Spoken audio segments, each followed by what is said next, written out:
5,99,00,000 രൂപ account through ആണ് അവർ transfer ചെയ്തതായിട്ട് നമ്മൾ പത്രവാർത്തകളിൽ നിന്നും ടെലിവിഷൻ മാധ്യമങ്ങളിൽ നിന്നും നമ്മൾ അറിയുന്നത്. ഇപ്പം മഞ്ജുമൽ ബോയ്സിനെതിരെ അതിൻ്റെ നിർമ്മാതാക്കൾക്കെതിരെ സിറാജ് കൊടുത്തിരിക്കുന്നതും ഒരു ക്രിമിനൽ കേസാണ്. അത് വിശ്വാസത്തിൻ്റെ പുറത്ത് ചെയ്തതാണ്. അത് അയാളുടെ ആവശ്യപ്രകാരം നമ്മളത് ചെയ്യരുതായിരുന്നു. ഞങ്ങളെ അവിടെ എന്നെ കുട്ടികളുടെ മുമ്പിലിട്ട് തല്ലുന്ന സീൻ വരെ ഉണ്ടായി. ഈ കാലാവധിയിൽ തന്നെയാണ് ഇയാൾ ഈ പൈസ എഗ്രിമെൻ്റ് വെച്ചതിന് ശേഷമുള്ള ഡേറ്റുകളിലാണ് ഇയാൾ സിനിമ കമ്പനിക്ക് ഈ പൈസ ട്രാൻസ്ഫർ ചെയ്തേക്കുന്നതെന്നുള്ളതിന് എൻ്റെ കയ്യിൽ തെളിവുണ്ട്. വളരെ പ്രയാസപ്പെട്ട് അതായത് ഒരാൾക്ക് സഹിക്കാൻ പറ്റുന്നതിൻ്റെ പരമാവധിയിലാണ് ഞാൻ നിൽക്കുന്നത്. 4 മാസം കൂടി ജയിലിലിട്ടിട്ടേ ഞാൻ അവനെ വിടുകയുള്ളൂ. 1 മാസത്തിന് ശേഷം ഈ ജയിൽവാസം അനുഭവിച്ചതിന് ശേഷമാണ് എൻ്റെ ഭാര്യയുടെ പേരിൽ 26,75,000 രൂപ ഇട്ടുകൊടുത്തത്. എൻ്റെ മുതലും ലാഭവുമെല്ലാം അവകാശപ്പെടുന്നത് അതല്ലെങ്കിൽ അതിൻ്റെ അവകാശികൾ ഞാനും ഒറീസയിലെ ഈ ചരക്ക് തന്ന ആളുകളുമാണ്. ഒരിക്കലും വിശ്വസിക്കാൻ പറ്റില്ല യുവദാസ് അങ്ങനെ ചെയ്തു എന്ന് നമ്മൾ ഇന്നും വിശ്വസിക്കുന്നില്ല. നമ്മുടെ കേരളത്തിൽ ഏറ്റവും വിജയിച്ച ഒരു സിനിമയാണ്. പക്ഷേ ഒത്തിരി വിവാദങ്ങളും ഉണ്ടായി. ആ സിനിമയുടെ പ്രൊഡ്യൂസർക്ക്, സിറാജ് എന്ന് പറയുന്ന പ്രൊഡ്യൂസർക്ക് സാമ്പത്തിക നഷ്ടം ഉണ്ടായി. അദ്ദേഹത്തിന് കൃത്യമായിട്ട് പടം ചെയ്തവർ കഴിച്ചു കൊടുത്തില്ല എന്നൊക്കെ പറഞ്ഞ് വലിയ വാർത്തകൾ നമ്മൾ കേട്ടതാണ്. അപ്പം പ്രധാനപ്പെട്ട മുഖ്യധാര മാധ്യമങ്ങളൊക്കെ വന്ന കാര്യമാണ്. സിറാജ് കുറച്ച് കാശ് അതിനകത്ത് ഇൻവെസ്റ്റ് ചെയ്തു, ലാഭം അദ്ദേഹത്തിന് കൊടുത്തില്ല എന്നൊക്കെ പറഞ്ഞുകൊണ്ട് ഇത്രയും രൂപ ലാഭം അദ്ദേഹത്തിന് കിട്ടാനുണ്ട് എന്നൊക്കെ പറഞ്ഞ് അദ്ദേഹം കേസ് കൊടുത്തായിട്ടും നിയമപരമായിട്ടുള്ള പോരാട്ടം നടക്കുന്നതൊക്കെ വലിയ വാർത്തയായിരുന്നു. പക്ഷേ യഥാർത്ഥമായിട്ട് ഈ സിറാജിന് കാശ് കൊടുത്തത് എവിടുന്നാന്ന് നമ്മൾ മനസ്സിലാക്കണം. സിറാജ് അദ്ദേഹത്തെ ചതിച്ചു എന്ന് പറഞ്ഞ് ഇപ്പോൾ പോരാട്ടം നടത്തുമ്പോൾ അതിൻ്റെ പിന്നിലും ഒരു വഞ്ചനയുടെയും ചതിയുടെയും ഒരു കഥയുണ്ട്. ബിസിനസ്സിൽ പാർട്ട്ണർമാരായിട്ട് നിന്നുകൊണ്ട് ചെമ്മീൻ അവിടുന്ന് ഈ കേരളത്തിലേക്ക് എക്സ്പോർട്ട് ചെയ്തിട്ട് ഇവിടെ വിറ്റ് കിട്ടിയ യാതൊരു പൈസയും ഒരു വിശ്വസ്തതയുടെ പുറത്താണ് സാദിഖെന്ന് പറയുന്ന ആളാണ് ആ ചെമ്മീൻ ഇവിടെ കയറ്റി അയച്ചിരുന്നത്. ആ പൈസ നാട്ടിൽ വിറ്റ് കിട്ടിയിട്ട് അത് കളക്ട് ചെയ്ത പൈസയാണ് അദ്ദേഹം മഞ്ജുമൽ ബോയ്സിലേക്ക് ഇൻവെസ്റ്റ് ചെയ്തത്. പക്ഷേ നാളിതുവരെ ഈ സാദിഖെന്ന് പറഞ്ഞ ആൾക്ക് ഈ കാശ് കിട്ടിയിട്ടില്ല. ശരിക്കും പറഞ്ഞാൽ ഈ സിറാജ് ഈ മഞ്ജുമൽ ബോയ്സിന് ഇൻവെസ്റ്റ് ചെയ്ത പൈസ സാദിഖെന്ന് പറയുന്ന ആളുടെയാണ്. അദ്ദേഹം ഇപ്പം കടവും ബാധ്യതയുമായിട്ട് കഴിയുകയാണ്. ഒറീസയിൽ അദ്ദേഹത്തിന് പോകാൻ സാധിക്കുന്നില്ല. സാദിഖ് ഇപ്പം വാടക വീട്ടിലാണ് താമസം. നാട്ടിലൊരു ജോലി ചെയ്യാൻ സാധിക്കുന്നില്ല. 3 പെൺകുട്ടികളാണ് അദ്ദേഹത്തിനുള്ളത്. 2 പെൺകുട്ടികൾ ട്യൂഷൻ എടുത്ത് കിട്ടുന്ന വരുമാനം കൊണ്ടാണ് അദ്ദേഹം ജീവിച്ചു പോകുന്നത്. ലാഭത്തിന് വേണ്ടിയുള്ള ഒരു പോരാട്ടമാണ് ഇപ്പോൾ അദ്ദേഹം ഈ സിറാജ് നടത്തിക്കൊണ്ടിരിക്കുന്നത്. പക്ഷേ മുടക്ക് മുതൽ കിട്ടിയെങ്കിൽ പോലും അതിൽ നിന്ന് ഒരു രൂപ തുക പോലും ഈ പാവപ്പെട്ട മനുഷ്യന് സാദിഖെന്ന് പറഞ്ഞ ആൾക്ക് കൊടുക്കാൻ അദ്ദേഹം തയ്യാറായിട്ടില്ല. ശരിക്കും പറഞ്ഞാൽ ഒരു വലിയൊരു വഞ്ചനയുടെയും ചതിയുടെയും കഥയാണ് ഈ മഞ്ജുമൽ ബോയ്സ് എന്ന് പറഞ്ഞ സിനിമാ മേഖലയിൽ നമുക്ക് കേൾക്കാൻ സാധിക്കുന്നത്. ഇതുവരെ നമ്മൾ കേട്ടത് സിറാജിനെ ചതിച്ചു, അതിൻ്റെ പ്രൊഡ്യൂസറെ അതിൻ്റെ സിനിമാക്കാർ ചതിച്ചു, പണം കൊടുത്തില്ല എന്നൊക്കെയാണ്. പക്ഷേ സിറാജ് ഇപ്പം ചതിച്ച ഒരു വ്യക്തിയാണ് ഇപ്പം നമ്മുടെ മുന്നിലിരിക്കുന്ന ഈ സാദിഖ് എന്ന് പറഞ്ഞൊരു വ്യക്തി. സാർ നമസ്കാരം. ഒറീസയിൽ ബിസിനസ് ആയിരുന്നു അല്ലേ? അങ്ങും ഈ മഞ്ജുമൽ ബോയ്സും തമ്മിലുള്ള ബന്ധം എന്താണ്? മഞ്ജുമൽ ബോയ്സുമായിട്ട് എനിക്ക് വരുന്ന ബന്ധം എന്ന് പറഞ്ഞാൽ അതിൽ ഇൻവെസ്റ്റ് ചെയ്തിരിക്കുന്ന സിറാജ് VH എന്ന് പറയുന്ന ആൾ എൻ്റെ പണമാണ് എടുത്ത് അതിൽ ഇൻവെസ്റ്റ് ചെയ്തിരിക്കുന്നത്. ഇയാൾക്ക് വേണ്ടി ഞാൻ 2020 ജൂൺ മാസം ഇയാളുടെ പവർ ഓഫ് അറ്റോർണി വാങ്ങിച്ചിട്ട് ഇയാളുടെ കമ്പനിക്ക് വേണ്ടിയിട്ട് ചരക്കെടുത്ത് 13 കോടിയോളം രൂപയുടെ ചരക്കെടുത്ത് ഇയാൾക്ക് ഫിനിഷ്ഡ് പ്രൊഡക്റ്റായിട്ട് അയച്ചു കൊടുത്തു നൽകിയിട്ട് തിരിച്ചു പോരുമെന്ന് ആവശ്യപ്പെട്ടത്. അതനുസരിച്ച് നമ്മൾ തിരിച്ചു പോന്നു. തിരിച്ചു വന്ന് ഇവിടെ വന്ന് പൈസ ആവശ്യപ്പെട്ടിട്ട് പൈസ തരുന്നില്ല. അങ്ങനെ നമ്മൾ പിന്നെ പലതവണ പല രീതിയിലും അതിന് ഒരു സെറ്റിൽമെൻറ്റിന് വേണ്ടി ശ്രമിച്ചെങ്കിലും അതിനൊന്നും പുള്ളി വഴങ്ങിയില്ല. ഒടുവിൽ അവിടുന്ന് പോലീസ് വന്ന് അറസ്റ്റ് ചെയ്ത് എന്നെ ജയിലിൽ കൊണ്ടുപോയി ആക്കിയിട്ടും പുള്ളി അതിൽ ഒരു തീരുമാനവും കൈക്കൊണ്ടില്ല, ഒരു നടപടിയും കൈക്കൊണ്ടില്ല. 1 മാസത്തിന് ശേഷം ഈ ജയിൽവാസം അനുഭവിച്ചതിന് ശേഷമാണ് എൻ്റെ ഭാര്യയുടെ പേരിൽ 26,75,000 രൂപ ഇട്ടുകൊടുത്തത്. ഈ 26,75,000 രൂപ 2 പേർക്കായിട്ട് പേയ്മെൻറ്റ് കൊടുത്തിട്ടാണ് ഞാൻ ജാമ്യം എടുത്ത് ഇവിടെ വന്നിട്ട് ഞാൻ നിയമ നടപടികൾ ആരംഭിച്ചത്. പള്ളുരുത്തി പോലീസ് സ്റ്റേഷനിൽ കേസ് ഫയൽ ചെയ്തു. അവർ റെസിപ്റ്റ് തന്നു. അതനുസരിച്ച് വക്കീൽ പറഞ്ഞ അനുസരിച്ച് നമ്മൾ കോടതിയിൽ പോയി. അവിടുന്ന് SHO ഇത് അന്വേഷിച്ച് റിപ്പോർട്ട് നൽകട്ടെ എന്ന് പറഞ്ഞ അനുസരിച്ച് നമ്മൾ പോലീസ് സ്റ്റേഷൻ പല പ്രാവശ്യമായിട്ട് കയറിയിറങ്ങി. അവരാവശ്യപ്പെട്ട രേഖകളെല്ലാം നൽകി, അവർ ആവശ്യപ്പെട്ട മൊഴികൾ എല്ലാം നൽകി. പേപ്പറുകളിൽ സൈൻ ചെയ്ത് കൊടുക്കാൻ പറഞ്ഞാൽ എല്ലാം സൈൻ ചെയ്ത് കൊടുത്തു. എല്ലാത്തിനും ശേഷം 2 വർഷം നമ്മൾ കയറി ഇറങ്ങി നടന്നിട്ടും അതിൽ പിന്നീട് അതറിയുന്നതെന്ന് പറഞ്ഞാൽ ഈ പുള്ളിയുടെ സ്വാധീനം മൂലം അവർ അൺഡിറ്റക്റ്റഡ് എന്നുള്ള കാറ്റഗറിയിൽ പെടുത്തിയിട്ട് അത് അവസാനിപ്പിച്ചു എന്നാണ് വക്കീൽ മുഖാന്തരം ഞാൻ അറിഞ്ഞത്. അപ്പം ഞാൻ ഈ വക്കീലിനോട് ഞാൻ ചോദിച്ചു. അപ്പോൾ ഇതിനിടയിൽ തന്നെ സിറാജ് നമ്മൾ പലതവണ കോൺടാക്ട് ചെയ്തിട്ട് കേസുകളെല്ലാം പിൻവലിക്കണം, ഞാൻ നിങ്ങൾക്ക് എഗ്രിമെൻ്റ് തരാം എന്നൊക്കെ വക്കീലിനോട് വക്കീലിൻ്റെ മുമ്പിൽ വന്നിരുന്ന് സമ്മതിച്ച് പറഞ്ഞു. അതനുസരിച്ച് വക്കീൽ തന്നെ ഒരു എഗ്രിമെൻ്റ് തയ്യാറാക്കി. ആ എഗ്രിമെൻറ്റിൻ്റെ അടിസ്ഥാനത്തിൽ ഇയാൾ സൈൻ ചെയ്ത് തന്ന ആ എഗ്രിമെൻറ്റിൽ ഇയാൾ തന്നെ പൈസ എനിക്ക് തരാനുണ്ട് എന്ന് സമ്മതിച്ചുകൊണ്ട് എഴുതി തയ്യാറാക്കി തന്നിരിക്കുന്ന ആ എഗ്രിമെൻറ്റ് കയ്യിൽ വെച്ചുകൊണ്ട് തന്നെ വീണ്ടും നമ്മൾ പോലീസിനെ സമീപിക്കുമ്പോൾ അവർ പറഞ്ഞത് നിങ്ങളിങ്ങനെ എഗ്രിമെൻ്റ് ഉണ്ടാക്കിയിട്ടുണ്ടല്ലോ, അപ്പോൾ പിന്നെ എന്താണ് നിങ്ങൾ കേസുമായിട്ട് മുന്നോട്ട് പോകുന്നുണ്ടോ? ഉണ്ടെന്ന് തന്നെയാണ് ഞാൻ അവരോട് പറഞ്ഞത്. എന്നിട്ടും അവർ ഇല്ല എന്ന് പറഞ്ഞിട്ടാണ് കോടതിയിൽ റിപ്പോർട്ട് കൊടുത്തത്. അപ്പോൾ അങ്ങനെ ആ കേസ് അവിടെ അവസാനിച്ചപ്പോൾ വീണ്ടും നമ്മൾ വക്കീലിനെ ചെന്ന് കണ്ട് കാര്യങ്ങൾ സംസാരിച്ചപ്പോൾ വക്കീൽ പറഞ്ഞാൽ നമുക്ക് ഹൈക്കോടതിയിൽ ഇത് ഒരു കേസ് ഫയൽ ചെയ്യാം. ഹൈക്കോടതിയിൽ കേസ് ഫയൽ ചെയ്തു, DGPക്ക് കംപ്ലയിൻറ്റ് ഫയൽ ചെയ്തു. അതൊക്കെ അതിൻ്റെ പ്രൊസീജിയറാണ്. അതെല്ലാം കൊടുത്തു. അതെല്ലാം കഴിഞ്ഞ് ഇതെല്ലാം കൊടുത്തതിന് ശേഷം ഹൈക്കോടതിയിൽ ഇതെല്ലാം സബ്മിറ്റ് ചെയ്തുകൊണ്ട് കൊടുത്ത 5 രേഖകളോളം അതിൽ സബ്മിറ്റ് ചെയ്തിട്ടുണ്ട്. ഈ പറഞ്ഞ എഗ്രിമെൻറ്റ്, അതുപോലെ പോലീസ് സ്റ്റേഷനിൽ കൊടുത്ത രേഖ, പോലീസിൻ്റെ അന്വേഷണം ശരിയാകുന്നില്ല എന്നുള്ള നമ്മളുടെ പരാതി, അതെല്ലാം കൂടി ചേർത്ത് ഹൈക്കോടതിയിൽ കൊടുത്തപ്പോൾ ഇയാൾ വീണ്ടും സിറാജ് എന്നെ സമീപിച്ചിട്ട് പറഞ്ഞു നമുക്ക് വക്കീലിനെ കണ്ടിട്ട് അതിലൊരു സെറ്റിൽമെൻറ്റ് ഉണ്ടാക്കാമെന്ന് പറഞ്ഞു. അങ്ങനെ ഞങ്ങൾ രണ്ടുപേരും കൂടി ഒരുമിച്ച് വക്കീലിനെ കണ്ടു.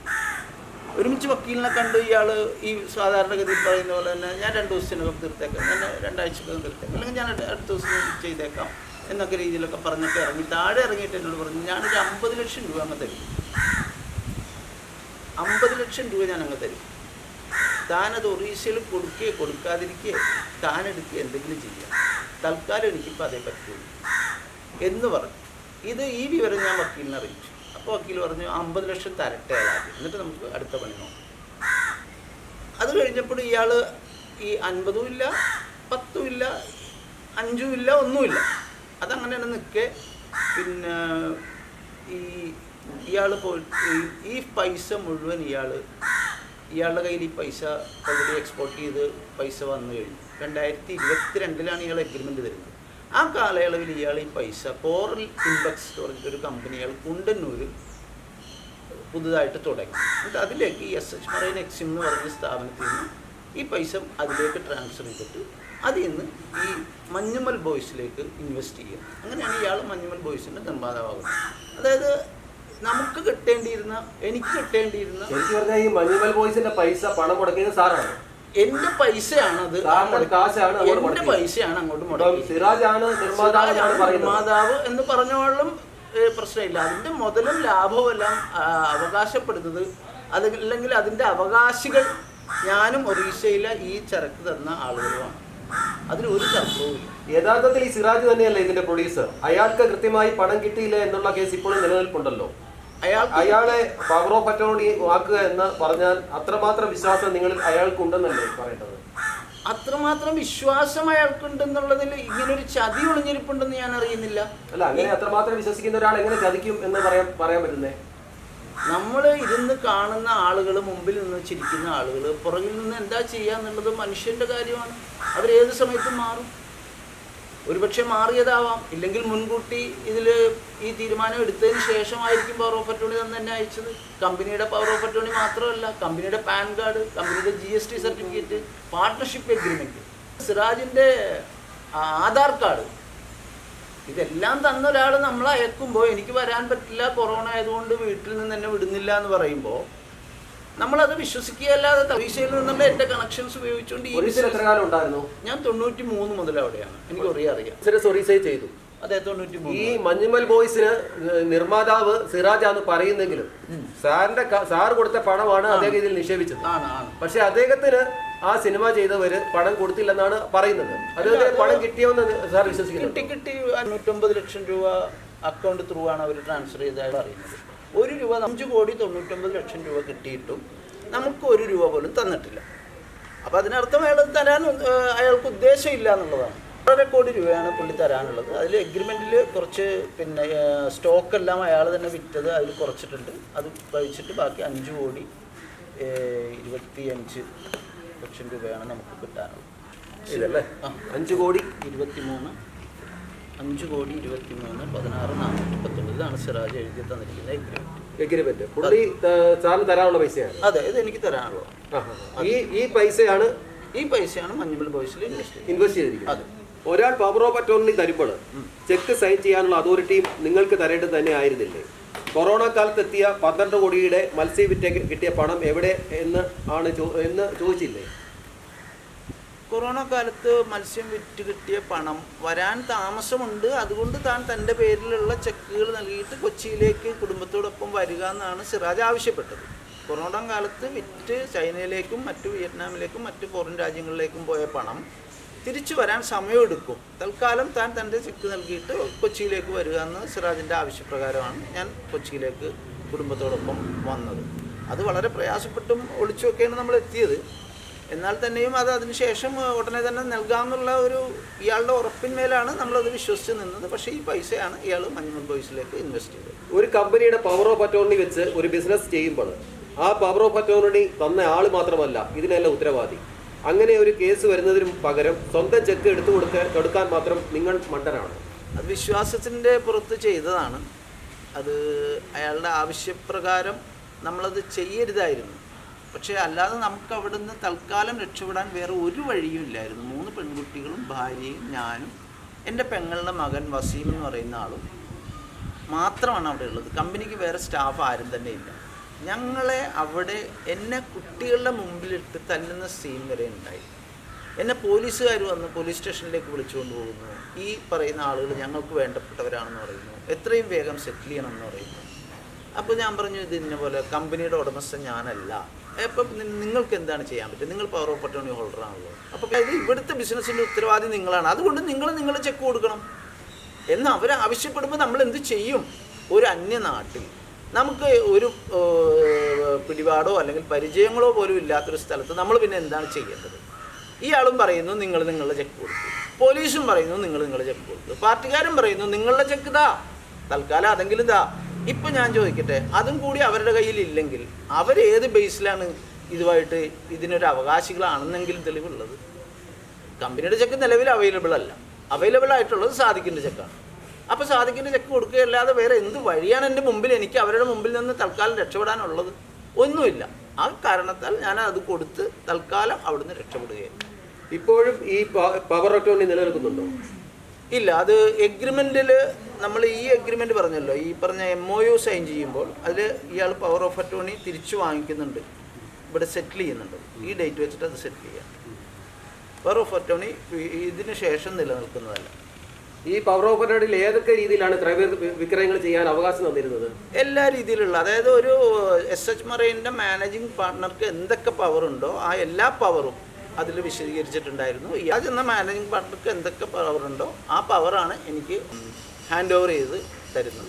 ഈ 12 കോടിയുടെ മത്സ്യം വിറ്റ കാശ് തിരികെ കിട്ടാതിരുന്നപ്പോൾ എന്താണ് സിറാജ് താങ്കളോട് പറഞ്ഞത്? അത് ഞാൻ നേരത്തെ പറഞ്ഞ പോലെ തന്നെ അത് ചൈനയിൽ നിന്നും വിയറ്റ്നാമിൽ നിന്നൊക്കെ കൊറോണ ആയതുകൊണ്ട് പേയ്മെൻറ്റ് വരാൻ താമസമുണ്ട്. തൽക്കാലം അവിടുന്ന് എങ്ങനെയെങ്കിലും കൊച്ചിയിലേക്ക് വരിക, വന്നാൽ മാത്രമേ നമുക്ക് എന്തെങ്കിലും ഇക്കാര്യത്തിൽ തീരുമാനം എടുക്കാൻ പറ്റുള്ളൂ. അല്ലാതെ അവിടെ നിന്ന് ഫോൺ ചെയ്തുകൊണ്ട് എനിക്ക് പേയ്മെൻറ്റ് തരാൻ പറ്റില്ല. ഇവിടെ തന്നെയും ഒത്തിരി ആളുകൾ പേയ്മെൻറ്റിന് വേണ്ടി എന്നെ ബുദ്ധിമുട്ടിക്കുന്നുണ്ട്. പക്ഷേ എനിക്ക് കൊടുക്കാൻ പറ്റുന്നില്ല. കാരണം എന്താണെന്ന് വെച്ച് കഴിഞ്ഞാൽ കൊറോണ ആയതുകൊണ്ട് അവർ പറയുന്നത് വിറ്റിട്ട് തരാം എന്നാണ് പറയുന്നത്. ഇത് കേട്ടാൽ വിശ്വസിക്കാൻ പറ്റുമോ? പറ്റില്ല. അപ്പോൾ അത് വിശ്വസിച്ചാണ് നമ്മൾ കൊച്ചിയിലേക്ക് വന്നത്. സാർ പലരിൽ നിന്ന് കാശ് മേടിച്ച് കളക്ട് ചെയ്തിട്ട് സാധനം ഇവിടെ ഇറക്കി കൊടുക്കുന്നു അല്ലേ? ഞാൻ പൈസയല്ല വാങ്ങിക്കുന്നത്, ചെമ്മീനാണ് വാങ്ങിക്കുന്നത്. എക്സ്പോർട്ട് ചെയ്യാൻ ആവശ്യമായ ചെമ്മീൻ വാങ്ങിച്ചിട്ടാണ് അത് പെരിയിൽ ചെയ്ത് പ്രോസസ്സ് ചെയ്ത് ഫിനിഷ്ഡ് പ്രൊഡക്റ്റ് ആക്കിയാണ് കൊച്ചിയിലേക്ക് അയച്ചു കൊടുത്തത്. ഇതിൻ്റെ ചിലവുകളും മറ്റും ചേർന്ന തുക പോലും നൽകിയിട്ടില്ല.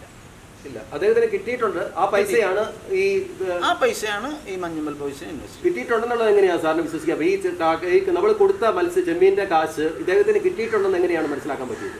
ത്രൂ ബാങ്ക് ആണ് ഇത് ഈ ബിസിനസ് നടക്കുന്നത്. അപ്പോൾ ഒരു ബാങ്ക് ഗ്യാരണ്ടിയിലാണ് നമ്മൾ ഈ സാധനം ഒരു പരിചയമില്ലാത്ത വിദേശത്തിരിക്കുന്ന ഒരാൾക്ക് നമ്മൾ ചിലപ്പോൾ കണ്ടിട്ട് പോലും ഉണ്ടാവില്ല. അവർക്ക് നമ്മൾ കയറ്റി അയക്കുന്നത് ബാങ്ക് നമുക്ക് ഇത് ഈ എമൗണ്ട് അവരുടെ കയ്യിൽ നിന്ന് വസൂലാക്കി തന്നോളാം എന്നുള്ള ലെറ്റർ ഓഫ് ക്രെഡിറ്റ് എന്ന് പറഞ്ഞ സംഭവം വെച്ചിട്ടാണ് നമ്മളിത് ഇയാൾ കയറ്റി വിടുന്നത്. ഈ സിറാജ് സിനിമയിൽ പണം ഇൻവെസ്റ്റ് ചെയ്തെന്ന് പറഞ്ഞായിരുന്നോ? ഇല്ല, പറഞ്ഞിരുന്നില്ല. പിന്നെ എങ്ങനെയാണ് നമുക്ക് അദ്ദേഹം നമ്മുടെ പണം എടുത്താണ് സിനിമയിൽ ഇൻവെസ്റ്റ് ചെയ്യുന്നത് മനസ്സിലാക്കാൻ പറ്റിയത്? നമ്മളുടെ പണമെടുത്താണ് സിനിമയിൽ ഇൻവെസ്റ്റ് ചെയ്തതെന്ന് മനസ്സിലാക്കാൻ പറ്റിയത് ഈ പറയുന്ന എഗ്രിമെന്റ് കാലാവധിയും, അതായത് ഇപ്പോഴത്തെ കാലത്ത് ഒരു സിനിമയിൽ ഇൻവെസ്റ്റ് ചെയ്യുക എന്ന് പറഞ്ഞാൽ ഒരു ലോട്ടറി എടുക്കുന്നത് പോലെയാണോ? ആണ്. പോയാൽ അടപടലം പോകുമെന്ന് അറിയാവുന്നത്. അതെ. അപ്പോൾ ഈ ഒരു സിനിമ നിർമ്മാണം തുടങ്ങുന്നതിന് മുമ്പ് ഇടപെട്ട് പണം കൊടുപ്പിക്കേണ്ടതായിരുന്നില്ലേ?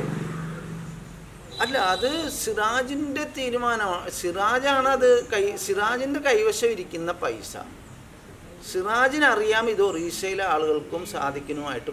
അല്ല, സിനിമ പോലെ ഒരു മാരകമായ കളി കളിക്കുന്ന ഒരാൾക്ക് വേണ്ടി ഒരാൾക്ക് വേണ്ടി നമ്മളൊരു ചെക്ക് എടുത്ത് നൽകിയത് ശരി ഒരു ബുദ്ധിയാണെന്ന് തോന്നുന്നുണ്ടോ?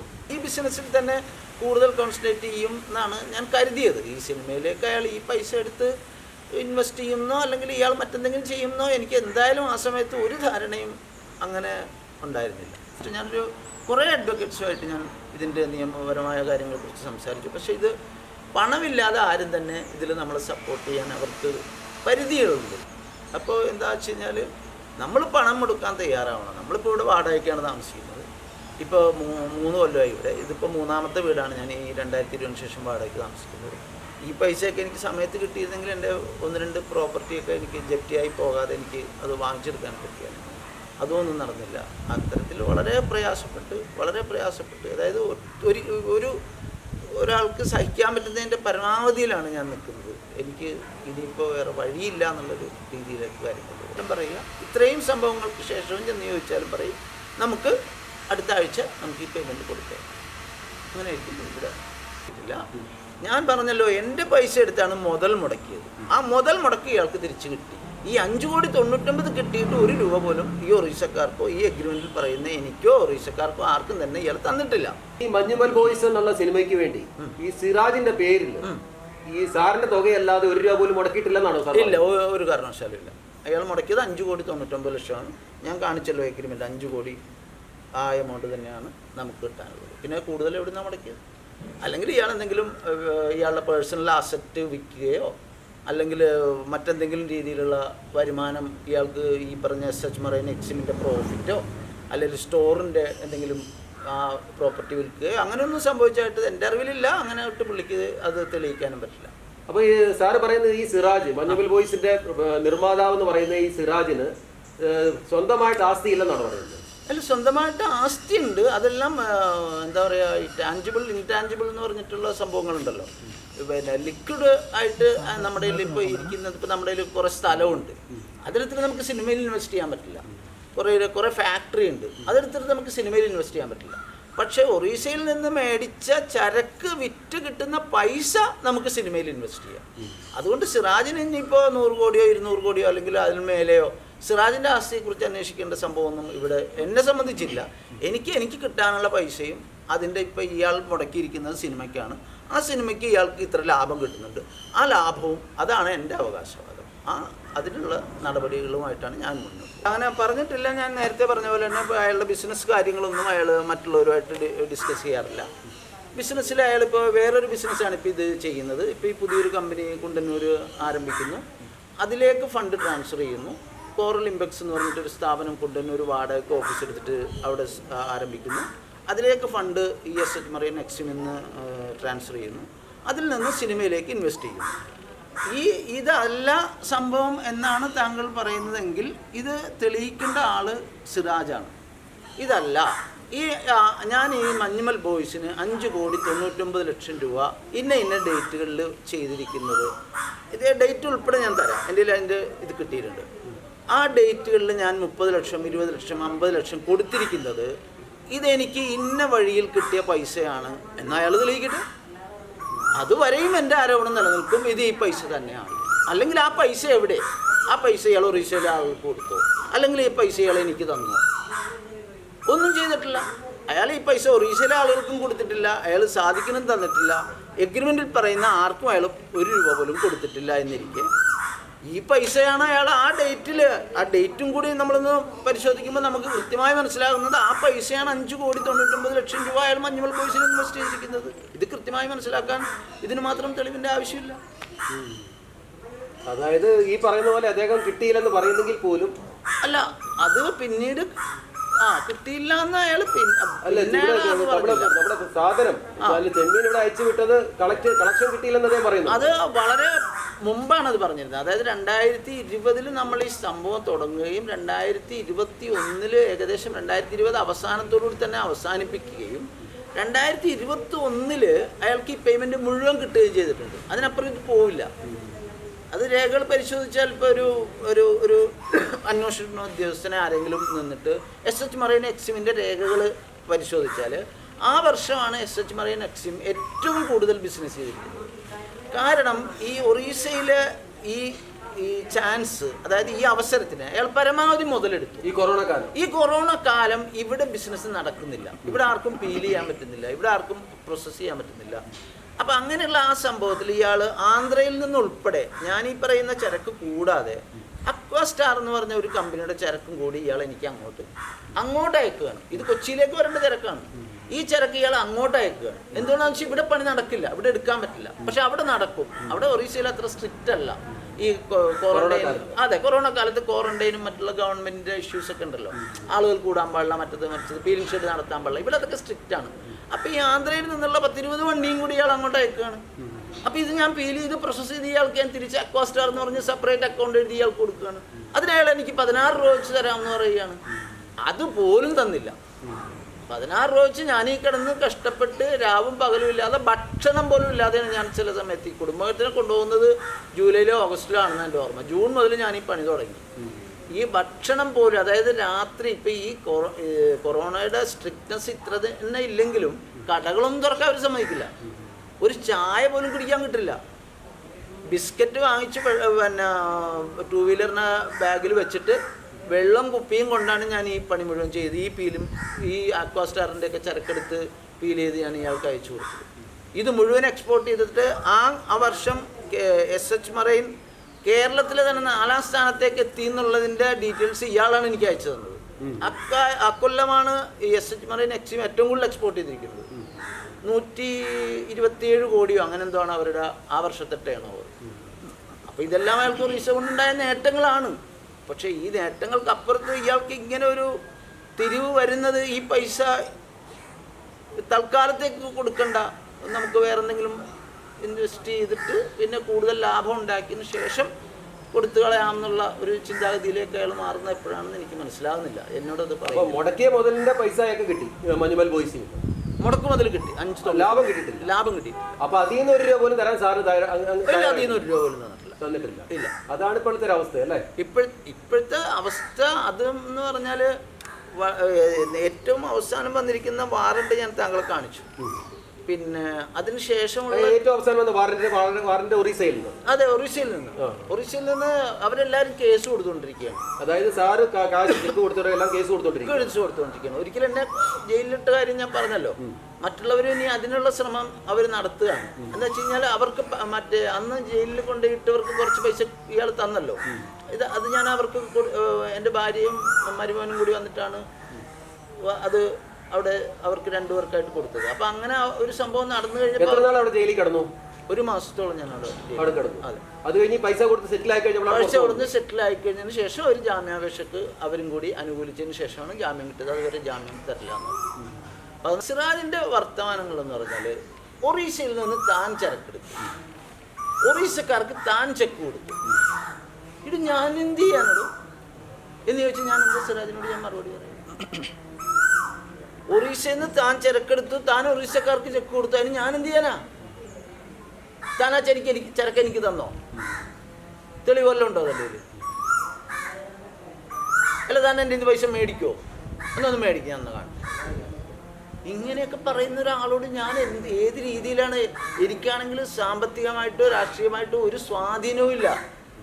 ഇവർക്ക് ഈ പറയുന്ന രണ്ടും ആവശ്യത്തിനുണ്ട്. ഒറീസയിൽ നിന്ന് പോരാനുള്ള സാഹചര്യം എന്ന് പറഞ്ഞാൽ നേരത്തെ ഞാൻ വിശദീകരിച്ചതുപോലെ അവിടെ ആളുകൾ വന്ന് ബഹളം ഉണ്ടാക്കി, വീട്ടിൽ നിന്ന് വിളിച്ച് പുറത്തിറക്കി, കുട്ടികളുടെ മുമ്പിട്ട് അടിച്ചു. എൻ്റെ ഇളയ മോളിപ്പോൾ ക്ലാസ്സിൽ പോയിരിക്കും. എനിക്ക് 3 പെൺകുട്ടികളാണ്. അപ്പോൾ പിന്നെ പോലീസ് സ്റ്റേഷനിലേക്ക് വിളിച്ചുകൊണ്ട് പോയി. പോലീസുകാർ നേരിട്ട് വന്നിട്ട് ജീപ്പുമായിട്ട് വന്നിട്ട് പോലീസ് സ്റ്റേഷനിലേക്ക് വിളിച്ചിട്ട് പോയിട്ട് ഈ ആളുകൾക്ക് നിങ്ങൾ പൈസ കൊടുക്കുക, ഞങ്ങൾക്ക് വളരെ വേണ്ടപ്പെട്ട ആളുകളാണ്, അതുകൊണ്ട് ഇവർക്ക് പേയ്മെൻറ്റ് കൊടുക്കാനുള്ള സംവിധാനങ്ങൾ ചെയ്യുക. ഞാൻ പറഞ്ഞു ഇങ്ങനെ പേയ്മെൻറ്റ് കൊച്ചിയിൽ നിന്ന് വരണം, കൊച്ചിയിൽ നിന്ന് വരുന്നവരെ ഞങ്ങൾക്ക് നോക്കാൻ പറ്റില്ല, കൊച്ചിയുമായിട്ട് ഞങ്ങൾക്കൊരു ബന്ധമില്ല, ഞങ്ങൾക്കിപ്പോൾ ബന്ധമുള്ളത് താനാണ്. താൻ അവർക്ക് പേയ്മെൻറ്റ് കൊടുക്കാനുള്ള സംവിധാനങ്ങൾ ചെയ്യുക. ചെക്ക് ഉണ്ടെങ്കിൽ ചെക്ക് എഴുതി കൊടുക്കുക, അതെങ്കിലും കൊടുത്തില്ലെന്നുണ്ടെങ്കിൽ തന്നെ ഞങ്ങൾക്ക് കുറിച്ച് ചീറ്റിങ്ങിന് അകത്ത് കിട്ടുക എന്ന് പറയുമ്പോൾ നമ്മൾ എന്ത് ചെയ്യും? നമുക്ക് അപ്പോഴത്തെ രക്ഷയ്ക്ക് വേണ്ടിയിട്ട് നമ്മൾ ഇവരെ വിളിച്ച് ചോദിക്കും. ഇയാളെ വിളിച്ചാൽ ഇത് ഇന്ന പോലെ ഒരു സംഭവമാണ്, ഞാനിങ്ങനെ പോലീസ് സ്റ്റേഷനിലിരിക്കണം, എടോ താൻ അവർക്ക് തൻ്റെ ചെക്ക് എഴുതി കൊടുക്കുക, തൽക്കാലം ചെക്ക് എഴുതി കൊടുത്തിട്ട് ഇത്ര ദിവസത്തേക്കെന്ന് പറയും. അപ്പോൾ അവർ പറയും ഡേറ്റ് ഇടരുത്, കാര്യം നിങ്ങളിത് എപ്പോഴും അവർക്കത് അവരുടെ കാര്യത്തിന് ഉപയോഗിക്കാനുള്ളതാണ്. അങ്ങനെ അവർ ഉപയോഗിക്കുന്നതുകൊണ്ടാണ് ഇപ്പോഴും എനിക്കത് കേസും തലവേദനയും ഇനി ജീവിതകാലം ഇത് എനിക്ക് ഇതിൽ നിന്ന് രക്ഷപ്പെടാൻ പറ്റുമെന്നും എനിക്കറിയാതെ നിൽക്കുന്നത്. അത് ഇയാൾക്ക് കൃത്യമായിട്ട് അറിയാം. അതുകൊണ്ടാണ് ഇയാളുടെ ചോദ്യം വരുന്നത്, താൻ ഒറീസയിൽ ചെക്ക് കൊടുത്തു, ഞാനെന്ത് പഴിച്ചു? അദ്ദേഹം പറഞ്ഞു ചെക്ക് കൊടുക്കാൻ പറഞ്ഞു, ഞാൻ ചെക്ക് കൊടുത്തു. അത് കൊടുത്തു കഴിഞ്ഞിട്ട് പറയുന്നത് താൻ ചെക്ക് കൊടുത്തു. ഇത് വല്ലാത്ത സിറ്റുവേഷൻ എന്ന് പറഞ്ഞാൽ, അതായത് അതിന് ഞാൻ എങ്ങനെ വിശദീകരിക്കാമെന്ന് എനിക്കറിയില്ല. പിന്നെ ഒരാളെല്ലാം നമ്മളെ ഏൽപ്പിച്ച് അങ്ങോട്ട് വിട്ട് അയാൾക്ക് ഏറ്റവും, അതായത് ഈ സമയത്ത് ഈ ഒറീസയിൽ ഞാൻ നിൽക്കുമ്പോഴാണ് ഇയാളുടെ കാറ് ഒരാൾ വന്ന് എടുത്തുകൊണ്ട് പോകുന്നത്. ഇയാൾ പൈസ കൊടുക്കാനുണ്ടായിട്ട് 40 ലക്ഷം രൂപ കൊടുക്കാനുള്ള ഒരാളാണ്. ഓടി ആയിരുന്നു ഇയാളുടെ കാറ്, Q7. അപ്പോൾ അത് ഒരാൾ വന്ന് എടുത്തിട്ട് പോയി, ഒരു ജോൺ എന്ന് പറഞ്ഞ ഒരാളാണ്. അപ്പോൾ ഇയാൾ തന്നെ വിളിച്ച് പറഞ്ഞു, എനിക്കത് വലിയ വിഷമമായി. അയ്യോ, അയാളുടെ കാറ് നല്ല വണ്ടിയാണ്, ഞാനും അതിൽ ഒത്തിരി യാത്ര ചെയ്തിട്ടുള്ളതാണ്. അപ്പോൾ വളരെ അടുപ്പമാണ് ഞങ്ങൾ തമ്മിൽ. അപ്പോൾ നമുക്ക് അതിൽ നല്ല ഓർമ്മ വാങ്ങിക്കാം. അപ്പം ഞാൻ പരമാവധി ചരക്കെടുത്ത് ഞാൻ അയാളെ സഹായിക്കുകയാണ്. ഇതിൽ നിന്ന് അയാൾക്ക് എന്തെങ്കിലും ഈ സമയം കൊറോണ സമയമായതുകൊണ്ട് അതിൽ നിന്നൊരു ലാഭം കിട്ടുമെന്ന് എനിക്ക് നല്ല ഉറപ്പുണ്ട്. നല്ല ലാഭം തന്നെ കിട്ടിയിട്ടുമുണ്ട്. ഇത് ഏത് സ്ഥലത്ത് വെച്ചാണ് ഇത് ഇങ്ങനൊരു ചിന്താഗതി ഇയാൾക്ക് മാറിപ്പോകുന്നതെന്ന് എനിക്ക് മനസ്സിലാകുന്നില്ല. ഇത് ഏതോ ഒരു സ്പെസിഫിക് ടൈമിൽ ഇയാൾ മൈൻഡ് ചേഞ്ച് ചെയ്യുകയാണ്. അയാൾക്ക് ചെയ്യാവുന്നതിൻ്റെ പരമാവധി ഉപകാരങ്ങൾ, അതായത് ചരക്കെടുത്ത് കൊടുക്കുക, അത് പ്രോസസ്സ് ചെയ്ത് കൊച്ചിയിലെത്തിച്ചു കൊടുക്കുക, ആന്ധ്രയിലുള്ള ചരക്ക് പീൽ ചെയ്ത് പ്രോസസ്സ് ചെയ്ത് കൊച്ചിയിലെത്തിച്ചു കൊടുക്കുക, സ്റ്റോറ് വാടകയ്ക്ക് കൊടുക്കാനുള്ള മീറ്റിങ്ങുകളിൽ പങ്കെടുത്ത് അത് ചെയ്തു കൊടുക്കുക. ഒമാൻ മത്തി എന്ന് പറഞ്ഞിട്ട് ഇവിടെ മീൻ കിട്ടാതെ വരുന്ന സംഭവമുണ്ട്. ഇവിടെ കേരളത്തിൽ ട്രോളിംഗ് നിരോധനമായിരിക്കും. അപ്പോൾ ഈ ട്രോളിംഗ് നിരോധന സമയത്ത് നമ്മൾ ഒമാനിലും മറ്റും ചാള കിട്ടും.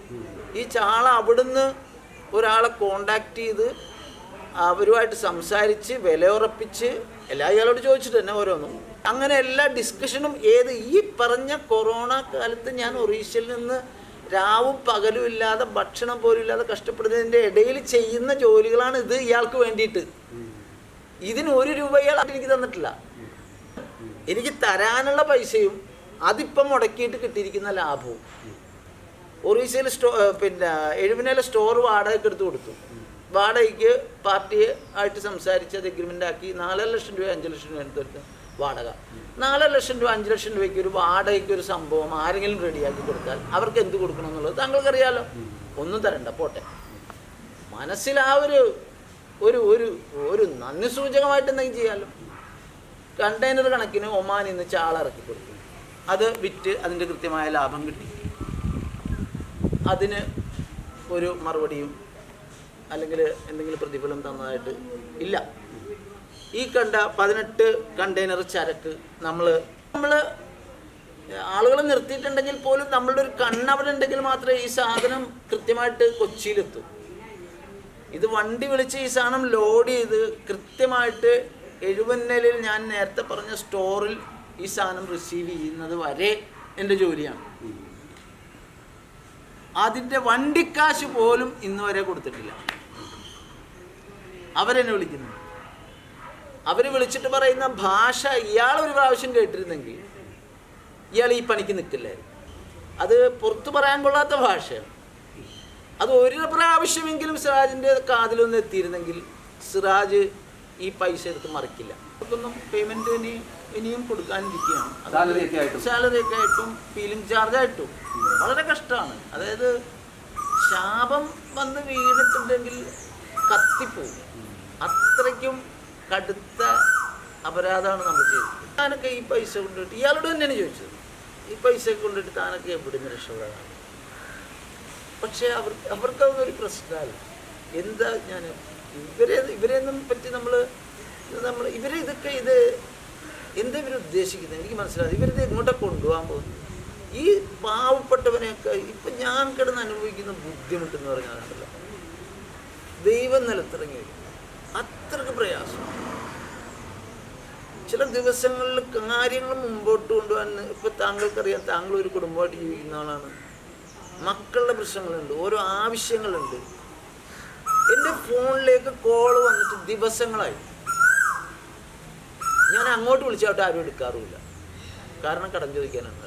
ഞാൻ അന്ന് തന്നെ നീ ആ ബുദ്ധിമുട്ടിൽ പെട്ടപ്പോൾ ഞാൻ അയാളുടെ ഫാദറിനെ പോയി കണ്ട് ഞാൻ ഇങ്ങനെ പറഞ്ഞു, അവന് ചോദിക്കാനും പറയാൻ ആരുമില്ല, എന്നിട്ടല്ല നിങ്ങൾ അവനെ ഇങ്ങനെ ഇട്ടേക്കണത് എന്ന് പറഞ്ഞിട്ടാണ് നിനക്ക് ആ 26-75 കിട്ടി നീ പുറത്തിറങ്ങിയത്. ഒരിക്കലും അത് പച്ചയ്ക്ക് തന്നെ അയാൾ പറഞ്ഞു, തനിക്ക് മേടിക്കാൻ ഇത് അമ്മേരി. സിറാജ് പറയും തനിക്ക് മേടിക്കാൻ ഇത് അമ്മേരി. എനിക്ക് തോന്നുന്നു താൻ എൻ്റെ ഇനി പൈസ മേടിച്ചിറങ്ങും, അന്നൊന്ന് മേടിക്കും, ഞാനൊന്ന് കാണും. ജയിലിൽ കിടന്ന എന്നെ ഇറക്കണമെന്ന് ആവശ്യപ്പെട്ട് കുടുംബാംഗങ്ങളും ഭാര്യയും കൂടി ഇയാളുടെ ഓഫീസിൽ പോയി ഇയാളെ കണ്ടു. അപ്പം ഇയാൾ പോയി ഈ പൈസ എടുത്ത് ഇൻവെസ്റ്റ് ചെയ്ത് വിജയിച്ച മഞ്ജുമൽ ബോയ്സ്, അതിൻ്റെ ആ ലാഭം യഥാർത്ഥത്തിൽ ഇത്രയും ബുദ്ധിമുട്ടുകൾ അനുഭവിച്ച ഈ ഒറീസയിലെ ഓരോ കച്ചവടക്കാരും അവരുമൊക്കെ പലിശയ്ക്ക് പൈസ എടുത്തിട്ട് വളരെ പ്രയാസപ്പെടുകയാണ്. 5 കൊല്ലമായിട്ട് പലിശ കൊടുത്തുകൊണ്ടിരിക്കുകയാണ്. 20 ലക്ഷം കിട്ടാനുള്ളവനുണ്ട്, 20 ലക്ഷം കിട്ടാനുള്ളവനുണ്ട്, 5 ഉണ്ട്, 2 ഉണ്ട്, 40 പേരുണ്ട്. ഞാൻ ഉൾപ്പെടെ 40 പേരാണ് ഈ മഞ്ജുമൽ ബോയ്സിന്റെ പൈസ ഇയാൾക്ക് കിട്ടാൻ വേണ്ടി ഞാൻ പോയ അതേ വഴികളിലൂടെ ദൈവം ഇയാളെ നടത്തിക്കുകയാണ്. മുതൽ കിട്ടിയിട്ട് എന്ത് ചെയ്തു എന്നുള്ള ചോദ്യം അവിടെ നിൽക്കുന്നു. ലാഭത്തിന്റെ കഥയാണ് ഞാൻ ഈ പറയുന്നത്. സുപ്രീം കോടതി വരെ പോയി ക്ലീൻ ആയിട്ട് പറഞ്ഞു 100 കോടിയോളം കിട്ടി. 100 കോടിയോളം ആണ് അയാൾ ആവശ്യപ്പെടുന്നത്. പക്ഷെ അത് എത്ര തന്നെ ആയാലും അത് 1 രൂപയാണെങ്കിലും അത് ഈ പറയുന്ന ഒറീസയിലെ പാർട്ടിക്കാർക്കും എനിക്കും അവകാശപ്പെട്ടാണ്. അതിൻ്റെ ലാഭം പ്ലസ് ഈ മുടക്ക് മുതൽ ഇയാൾ മുടക്കിയിരിക്കുന്ന 5 കോടി ലക്ഷം. അതിനു വേണ്ടിയുള്ള നിയമ നടപടികളുമായി ഞാൻ മുന്നോട്ട് പോകാൻ ഒരുങ്ങുകയാണ്. പക്ഷേ പൈസ കൂടുതൽ വാർത്തകളും വിശേഷങ്ങളും നിങ്ങൾക്ക് ലഭിക്കാൻ കേരളീയം ന്യൂസ് സബ്സ്ക്രൈബ് ചെയ്യുക. കൂടെ ബെൽ ബട്ടണും അമർത്തുക.